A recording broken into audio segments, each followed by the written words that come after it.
Assalamualaikum warahmatullahi wabarakatuh. Perkenalkan, nama saya Durfa Indra Karama, NIM 1708979, jurusan Kesehatan dan Rekreasi, Program Studi Ilmu Keolahragaan, Fakultas Ilmu Keolahragaan, Universitas Negeri Padang. Baiklah, pada video kali ini saya akan membahas materi pada mata kuliah anatomi terapan pada manusia. Yang pertama itu ada sistem saraf. Sistem saraf merupakan suatu sistem yang rumit dan sangat teratur. Sistem ini dapat dianggap sebagai sistem yang paling penting di dalam tubuh manusia. Seperti sel-sel yang lain, sel saraf juga membutuhkan oksigen dan zat makanan untuk melakukan metabolisme. Fungsi sel saraf adalah menghantarkan impuls saraf untuk menyelaraskan hubungan antara suatu struktur dengan struktur yang lain. Jaringan saraf terdiri atas 3 komponen, yaitu sel-sel saraf atau neuron, neurologia, dan pembuluh darah. Sistem saraf dibagi menjadi beberapa bagian. Yang pertama ada susunan saraf pusat, susunan saraf tepi, dan sistem saraf otonom. Susunan saraf pusat, yang pertama itu ada hemisferium cerebri. Hemisfer cerebri merupakan saraf terbesar yang terdiri dari 3 lapisan pembungkus yang akan berlanjut hingga medula spinalis, yaitu dura mater, arachnoidea, dan pia mater. Selanjutnya ada medula spinalis. Medula spinalis berbentuk silinder, terletak di dalam canalis vertebralis, dikelilingi oleh meninges yang merupakan lanjutan dari hemisfer cerebri. Selanjutnya susunan saraf tepi. Pada susunan saraf tepi, yang pertama ada nervi spinalis, berhubungan dengan segmen medula spinalis, keluar melalui foramen intervertebralis.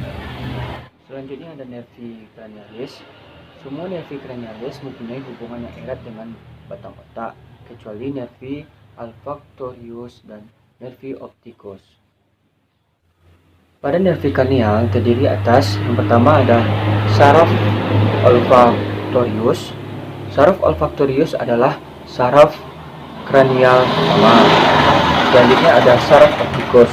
Saraf opticus hanya berfungsi sebagai saraf sensorik yang bertanggung jawab terhadap penglihatan. Selanjutnya ada saraf oculomotorius. Nukleus saraf ini terdapat di otak tengah. Selanjutnya ada saraf troklear. Nukleus saraf ini terdapat di otak tengah. Selanjutnya saraf trigminus. Saraf trigminus merupakan saraf kranial yang terbesar. Selanjutnya saraf abdusen atau nukleus terdapat di pons. Selanjutnya ada saraf facialis, muka atau wajah. Selanjutnya saraf akustikus atau saraf pendengaran. Saraf akustikus termasuk ke dalam saraf sensorik, dan saraf ini terbagi menjadi 2 bagian, yaitu yang pertama ada saraf vestibularis dan saraf cochlearis. Selanjutnya ada saraf glossopharyngeus. Setelah itu ada saraf vagus. Selanjutnya ada saraf accessorius dan saraf hypoglossus. Selanjutnya pada sistem saraf otonom. Sistem ini merupakan sistem saraf di luar kendali kehendak, dan sistem ini bertanggung jawab terhadap pengendalian otot bebas dan kelenjar dalam tubuh. Walaupun sistem saraf otonom menjalankan tugasnya tanpa kendali. Selanjutnya fungsi saraf otonom. Yang pertama itu pengatur atau disebut dengan regulator. Yang kedua penyelaras atau adjuster. Yang ketiga ada koordinator. Pada sistem saraf otonom juga terbagi menjadi beberapa bagian. Yang pertama ada sistem saraf simpatis. Sistem saraf simpatis tersusun atas 2 rantai ganglion saraf yang terletak di setiap sisi di depan vertebra. Selanjutnya ada sistem saraf parasimpatis. Pada sistem saraf parasimpatis ini juga terbagi menjadi beberapa bagian. Yang pertama ada sistem parasimpatis bagian otak. Sistem parasimpatis terdiri atas ganglion yang terdapat di beberapa bagian otak, serta serabut saraf yang terkandung di dalam serabut saraf kranial. Selanjutnya ada sistem parasimpatis bagian kelangkang atau parasimpatis sakrum. Pada sistem parasimpatis bagian kelangkang ini juga terdiri beberapa bagian. Yang pertama ada cerebellum, diencephalon, dan thalamus. Talamus mengandung beberapa nukleus penting yang berperan sebagai atasiun pemancar bagian input saraf. Yang pertama, brainstem atau batang otak. Brainstem batang otak terdiri dari midbrain atau otak tengah, pons, dan medula oblongata. Setelah materi persarafan tadi, selanjutnya masuk ke materi organ endokrin. Yang pertama ada hipofisis. Kelenjar hipofisis terletak di dalam rongga kranium, yaitu di fossa yang terdapat di permukaan atau tulang sphenoid yang dikenal sebagai pelana Turki atau sella turcica. Pada hipofisis ini terbagi menjadi dua bagian. Yang pertama ada hipofisis anterior dan yang kedua ada hipofisis posterior. Setelah hipofisis ada tiroid, paratiroid, adrenal, pankreas, ovarium, dan testis. Pada adrenal juga terbagi menjadi dua bagian, yaitu ada hormon yang dihasilkan adrenal atau steroid dan hormon yang dihasilkan medula adrenal. Testis berbentuk bulat telur dan jumlahnya sepasang, terdapat pada skrotum atau zakar. Testis merupakan tempat pembentukan sel kelamin jantan atau spermatozoa dan hormon kelamin atau testosteron. Setelah testis ada epididymis berbentuk huruf C di sebelah superolateral testis. Terdiri dari tiga bagian, yaitu ada kaput, korpus, dan cauda. Selanjutnya ductus deferens dan funiculus spermaticus. Ductus deferens merupakan lanjutan dari cauda epididymis yang berjalan ke arah superior dari epididymis. Selanjutnya vesicula seminalis. Vesicula seminalis merupakan kelenjar berongga-rongga berjumlah sepasang dan terletak di atas dan di bawah kantong kemih. Selanjutnya ada prostata. Prostata terdiri dari tiga lobus, lobus dexter dan lobus sinister, dan terdapat lobus medius yang sering membesar. Selanjutnya ada glandula bulboretralis. Kelenjar ini kecil dan berjumlah sepasang. Selanjutnya masuk ke genitales maskulina externa. Pada genitales maskulina externa, yang pertama ada penis, uretra, dan skrotum. Selanjutnya organ genitalia feminina, yaitu yang pertama ada genitalia feminina interna. Pada genitalia feminina interna, yang pertama ada ovarium. Selanjutnya ada tuba uverin atau salping tuba fallopi. Selanjutnya ada uterus. Selanjutnya yang terakhir ada vagina. Vagina merupakan rongga muskulomembranosa berbentuk tabung mulai dari tepi serviks uteri di bagian kranial dorsal sampai ke vulva di bagian caudal ventral. Materi selanjutnya yaitu pembuluh darah. Pembuluh darah manusia dapat dibagi menjadi tiga jenis, yaitu yang pertama ada arteri, vena, dan kapiler. Pembuluh nadi atau arteri memiliki dinding yang kuat dan kenyal atau elastis. Dinding tersebut terdiri atas tiga lapisan, yaitu yang pertama lapisan dalam atau tunika interna, lapisan tengah atau jaringan otot, yang ketiga lapisan luar, tunika eksterna atau adventitia. Selanjutnya pembuluh balik atau vena. Vena adalah pembuluh darah yang mengalirkan darah ke arah jantung. Kecuali vena paru-paru mengalirkan darah yang kurang oksigen. Vena terdiri atas tiga lapisan, tetapi tidak seperti lapisan pada arteri. Dinding vena tidak begitu tebal dan hanya mengandung sedikit jaringan otot serta jaringan elastis. Selanjutnya pembuluh kapiler. Kapiler adalah pembuluh kecil yang tersusun atas satu lapisan sel saja, yaitu jaringan epitel pipih selapis. Selanjutnya pembuluh kapiler. Kapiler adalah pembuluh kecil yang tersusun atas satu lapisan sel saja, yaitu jaringan epitel pipih selapis. Pembuluh kapiler pada tubuh manusia membentuk rangkaian di dalam jaringan dan menerima darah dari arteri kecil atau arteriola yang mengalirkan darah ke vena kecil atau venula. Masuk ke materi selanjutnya yaitu ada panca indera.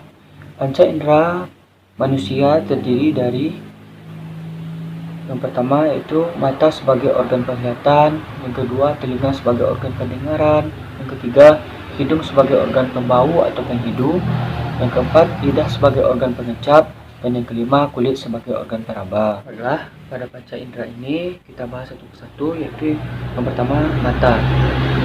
Orbita adalah suatu ruangan berbentuk piramid sisi 4 yang mempunyai basis dan apeks.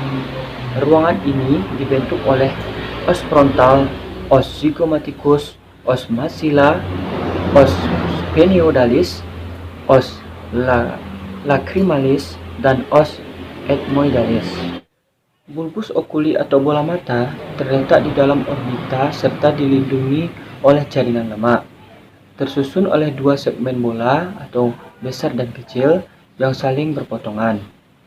Segmen bola yang kecil terletak di depan disebut kornea, bagian belakang disebut sklera. Pada bagian mata terdapat selubung bulbus oculi, dan pada selubung bulbus oculi ini terbagi juga beberapa bagian. Yang pertama ada tunica fibrosa, tunica vasculosa, dan tunica nervosa. Tunica fibrosa. Tunica fibrosa adalah bagian terluar dari struktur bola mata, terdiri dari kornea dan sklera. Tunica vasculosa adalah bagian tengah dari struktur bola mata, terdiri dari choroidea, corpus ciliaris, dan iris. Tunica nervosa merupakan bagian dalam dari struktur bola mata, terdiri dari stratum pigmenti dan retina. Selanjutnya, isi bulbus oculi terdiri dari humor aquosus, lensa vitaliana, corpus vitreum, dan musculi extrinsic bulbus oculi. Selanjutnya, telinga. Telinga merupakan organ yang berfungsi dalam keseimbangan dan pendengaran. Telinga dalam bahasa Latin disebut auris, terdiri dari auris externa, auris media, dan auris interna. Pada auris externa terdapat dua bagian. Yang pertama ada auricula atau pinna, yang kedua meatus acousticus externus atau canalis auditorius externus. Selanjutnya auris media. Pada auris media terdiri dari cavum tympani, membrana tympani, ossicula auditus, dan tuba auditiva eustasi. Selanjutnya auris interna terdiri dari labyrinthus vesiculus dan labyrinthus membranaceus. Selanjutnya kulit. Kulit adalah suatu organ pembungkus seluruh permukaan luar tubuh, merupakan organ terberat dan terbesar dari tubuh. Seluruh kulit beratnya sekitar 14% dari berat tubuh. Pada orang dewasa 2,7 sampai 3,6 kg dengan luas 1,5 sampai 1,9 meter persegi. Tebal kulit bervariasi mulai 0, mm sampai 6 mm tergantung dari letak, umur, dan jenis kelamin. Kulit tipis terletak pada kelopak mata, penis, labium minus vagina. Kulit media terletak pada lengan atas. Kulit tebal terletak pada telapak tangan, telapak kaki, punggung, bahu, dan gluteus.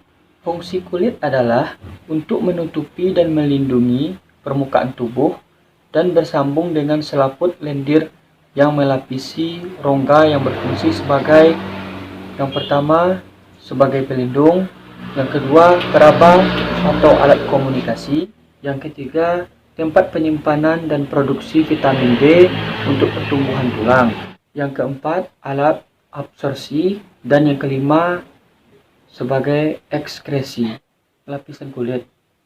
Lapisan kulit terdiri dari epidermis atau kutikula dan dermis. Selanjutnya pelengkap kulit atau derivatif kulit. Yang pertama ada rambut, kuku, dan kelenjar kulit. Selanjutnya persarafan dan pendarahan kulit. Kulit dipersarafi oleh saraf sensori dan simpatis. Selanjutnya yang terakhir yaitu ada warna kulit. Warna kulit dipengaruhi oleh pembuluh darah pada kulit. Banyak sedikitnya lemak dan pigmen kulit yang disebut melanin. Perbedaan warna kulit terjadi akibat faktor yang pertama, melanosit terletak pada stratum basalis yang memproduksi pigmen yang bertanggung jawab terhadap pewarnaan kulit coklat sampai hitam. Demikianlah hasil penyampaian materi dari saya. Jika ada salah, saya mohon maaf. Saya sudahi dengan wabillahi taufiq wal hidayah. Wassalamualaikum warahmatullahi wabarakatuh.